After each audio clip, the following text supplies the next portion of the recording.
welcome to another episode of Rim Shots for Sean right here in the Rock Rage Radio Network, brought to you by Barstools and Bandtalk. I'm here with I might start calling it Curtain Call Corner, man. I'm doing an awful lot of Curtain Call records artists, and it's been a lot of fun. I've got Adam Michael Allison here, all the way from, where are you residing, Michael?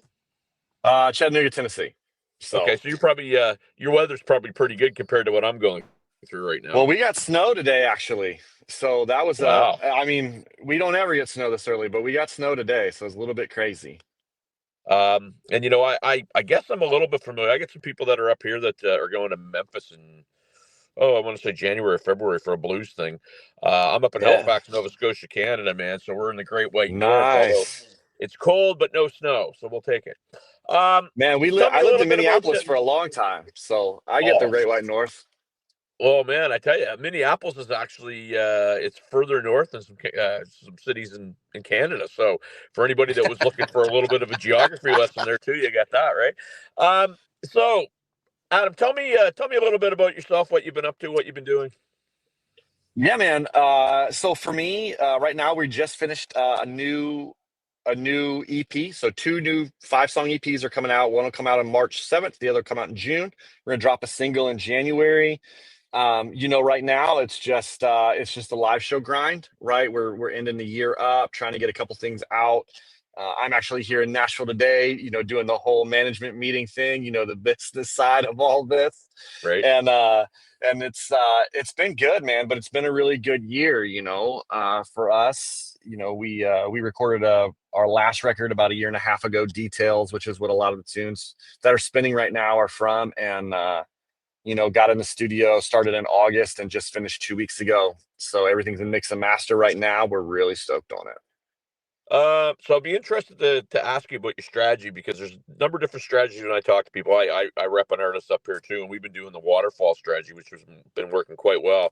Yeah. You've elected to go with 2 EPs, which is very interesting. So just talk about that a little bit. Yeah, I mean, it kind of falls in line with that waterfall strategy, right? I mean, the world we live in anymore, when we drop Details, that's a 10-song album, right? And so 8 songs get lost, right? So go into that waterfall mentality with the attention span of the average and the streaming, movement. People aren't really buying whole albums anymore. So we're going to do the release. We'll release the first single in January. We'll move to that first 5 that we're going to release. We'll release a second single off of that first 5, sometime end of March, 1st of April. And then in April, we'll release another single. June, the way, the waterfall thing really works. I mean, I'm old school, so I like the album thing, but I'm moving into a new era of music, right? So here's the thing: you can bang your head against the wall, because I have some friends that, we're going to do a full album, and it's great, but all the information, all the data, everything that I follow says that people just, their attention span's not there right now. If it'll ever come back, we don't know. They can grasp a song coming out and hitting them and going on a playlist and listening to it, but to assume that they're going to care about 10 songs coming out, and you just nailed it. You're burying some songs that may never see the light of day with people's imagination, right? Yeah, absolutely. I mean, people's attention span isn't what it was. I mean, when I was coming up in this, I mean, I can still remember, I was releasing my first record when Napster hit, and I can remember how hard it was in the industry. And, since then, it's really gone downhill. I mean, we're not downhill in that creativity or any of that's gone downhill, but downhill in the sense that, like, you don't capture people's attention the same way.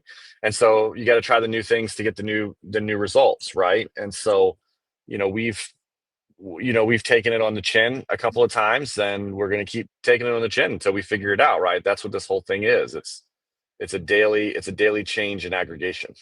I don't know if you can hear me. Can you hear me still, Michael or Adam? Yeah, I can hear you. Perfect. Little internet thing here. Welcome to Canada. Um, but yeah, and it is unfortunate. It's it's not impossible to do stuff in this business. No. But there is a sentiment that maybe you figure out one thing and they throw 10 more things up into your way to kind of get through. Do you kind of feel like that sometimes?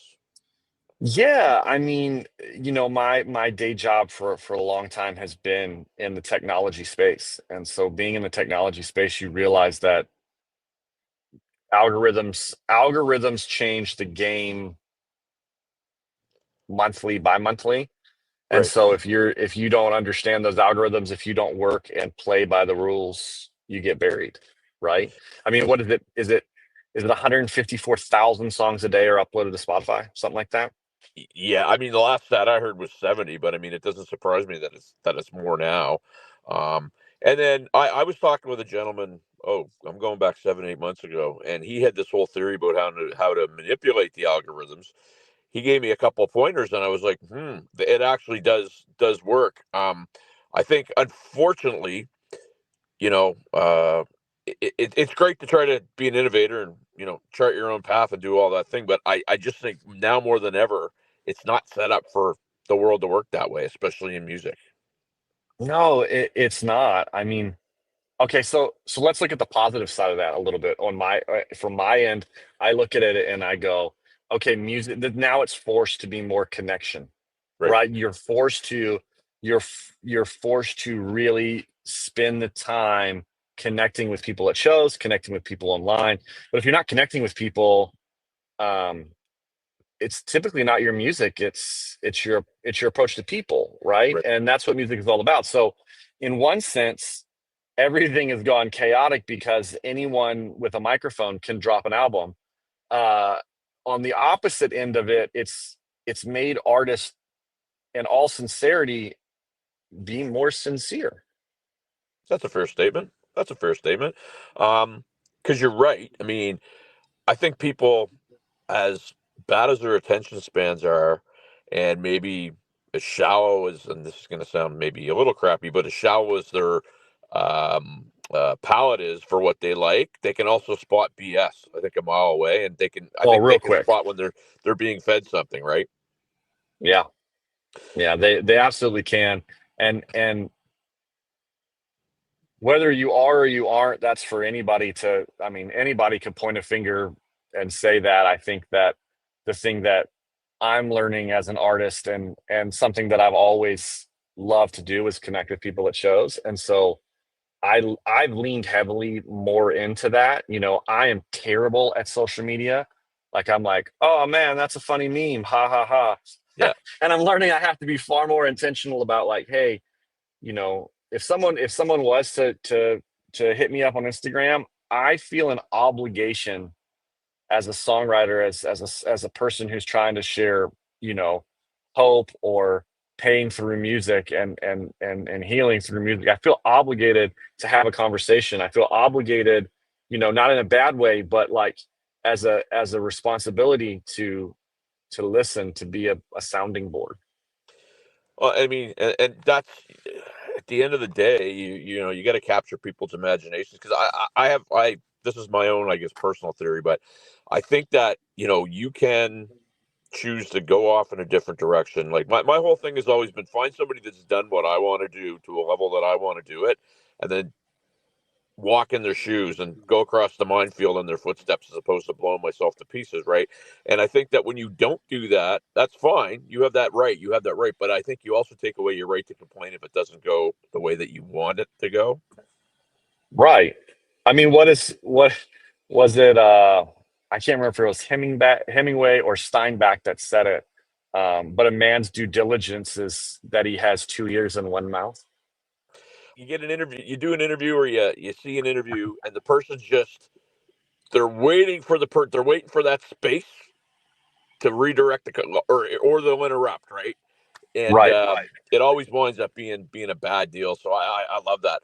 Um, Here's what I don't like to do, but I have to do it only because it sets the table for my viewers and my listeners to figure out about the artist that I'm talking with. So if I was to ask you, Adam, comparable with your music to somebody else that's out there, who might that be?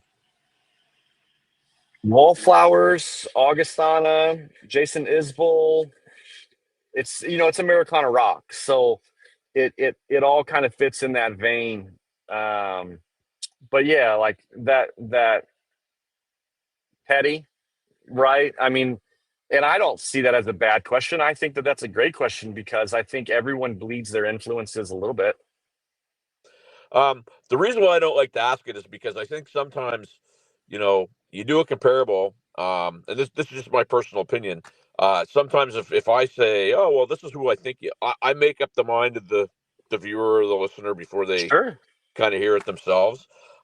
And Brian sent me some material. Everything that you said, I definitely heard Wallflowers. And I they're one of those bands for me. Like, I was never a Dylan Senior guy or anything like that. I guess I like the storytelling stuff, but that kind of Americana vibe is pretty cool, right? Because I mean, I'm assuming you're going to be very big on story. You're going to be very big on lyrics, very big on meaning, Very very big big. on imagery, right? Yeah, I mean, I grew up in the Nashville sound, right? I grew up in the Nashville way of writing. Um, you know, you don't make it in this town, you get made by this town. That's a big thing in Nashville is like no one makes it. The town makes you, right? Like so you either learn to play the game and you learn to write and you learn to storytell, or you get shipped off somewhere else. I love that because the other one that I heard, there was actually I interviewed Billy Sheehan, and he said Okay. he went to a session his first time in Nashville, and the producer was like, "Well, that's great, Billy, but we don't make any money past the fifth fret." And he was like, at first he was insulted, but then he's like, "Oh, I get what they're saying." That's a good piece of advice because where I come from, we have a country scene, and a lot of people go down there. And I think what happens is you just nailed it. You don't make it in Nashville; the town makes you. And I think that's a very important piece of the puzzle that some people miss when they're going. I actually have a good buddy here in town, Joe Giptel, who is from there. Oh, is that right? Um, yeah, he's a writer down here. He's a good he's played guitar with me a couple times when we needed some fill-ins. He's a great songwriter in his own right. But he'll tell you the same thing. Like this town, you don't make it in this town. This town makes you. And I love so I love that line. There's a gentleman from Nova Scotia that actually lives down there too. His name's Gordy Sampson.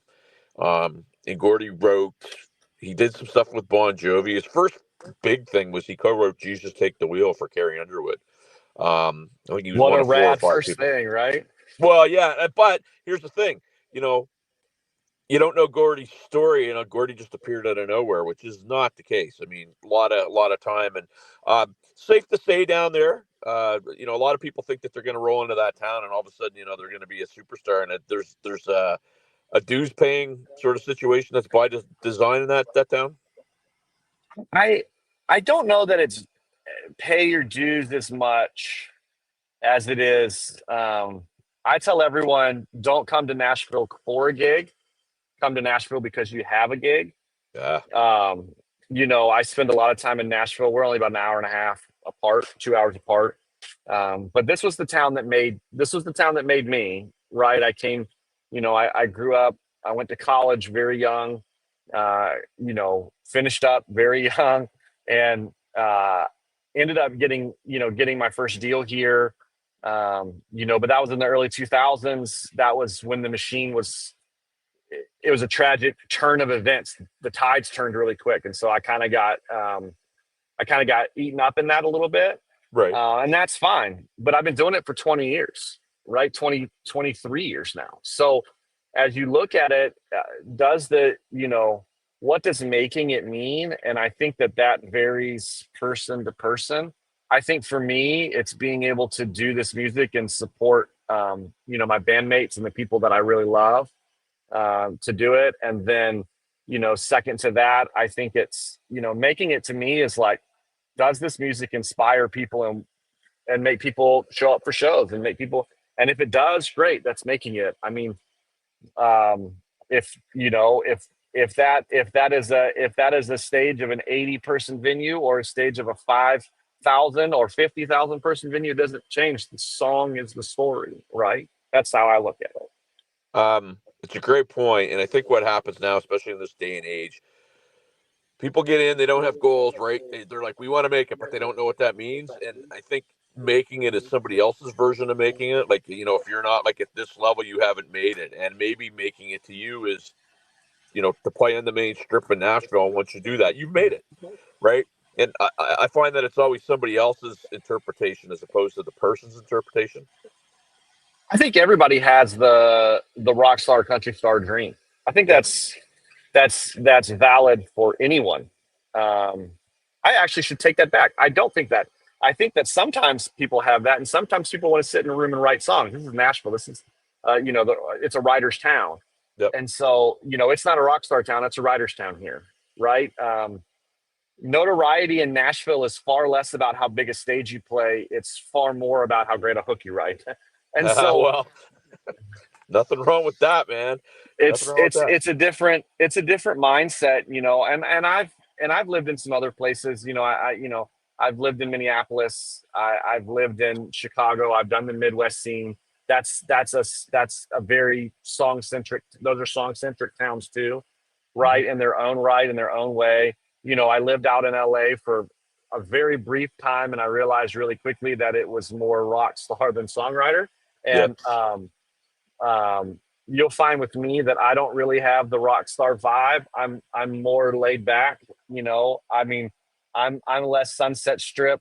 More Laurel Canyon kind of person. And so I think that everywhere you go, people have a goal. But I would tell young guys, the label isn't always the way to do it. The independent way isn't always the way to do it. The big stage isn't always the way to do it, or the small stage isn't always the way to do it. But what you have to do is you just have to set what is it that would ultimately make you happy continuing on? Because that's the goal, right? Is to continue on.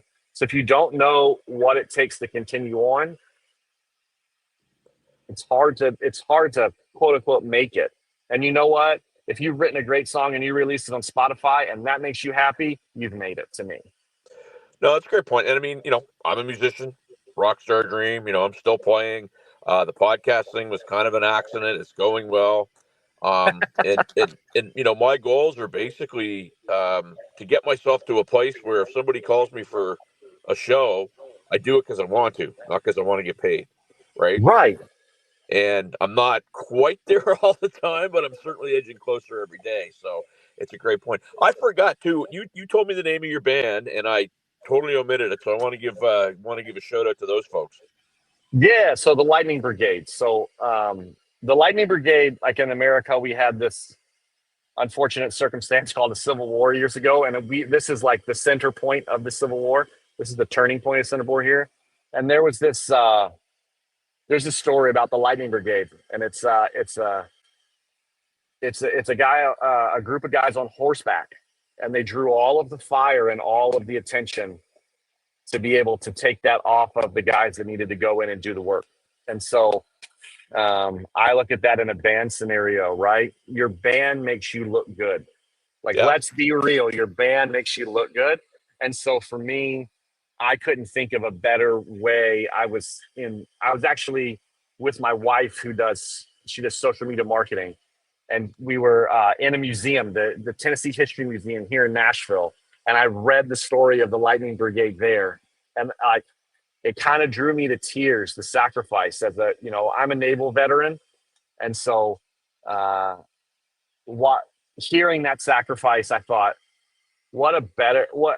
my band sacrifices so much to play with me and for the people that want to hear this music. And I thought that's the coolest thing that I could, because every solo artist can just go by their name, right?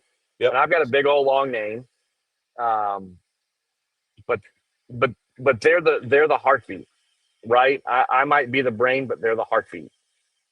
No, I get. I mean, the first when you tell me that story, I'm going like, okay, if I was going to go play with Adam, I might have to take some shrapnel.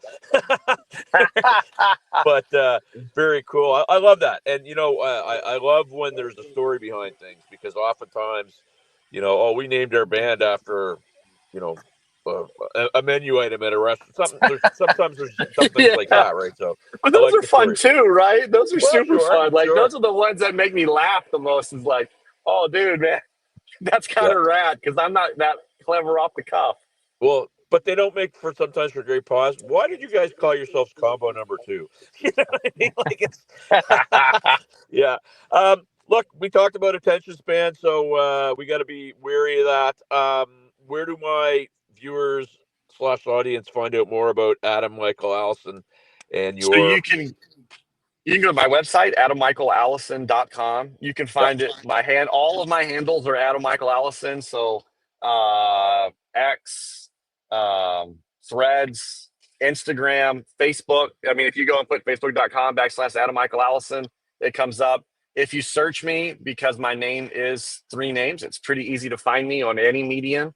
Mhm. So Spotify. But if you go to my website, all of that's linked right there. If you go to my Instagram, there's a link in the bio that'll take you to all the music, anything. If you want to reach out and talk to me, I love to chat with people and understand what they like and don't like about the music. Awesome. Adam Michael Allison, thank you so much for doing this on the Rock Rage Radio Network, my friend. Absolutely, brother. Absolutely. And I appreciate you having me today. My pleasure. We are back after this.